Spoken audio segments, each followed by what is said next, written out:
Hi friends, నేను మీ కర్నూల్ సీమా నరేష్. మరి ఈరోజు మేము ఫ్రెండ్స్తో అలా గండికోట ట్రిప్కి వెళ్తున్నాము. ఈ గండికోట గురించి వీడియోస్ అన్నీ మీకు చూపిపోతున్నాను. గండికోటలోన ఉత్సవాలు జరుపుతున్నందుకు నైట్ ఇక్కడ ప్రోగ్రాం పెట్టారు.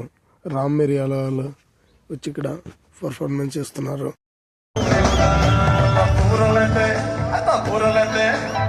ఊరలైతే పొలపొలం అంటాయి, కారెలు ఉండతో మీద ఎంత ప్రేమ కారెలు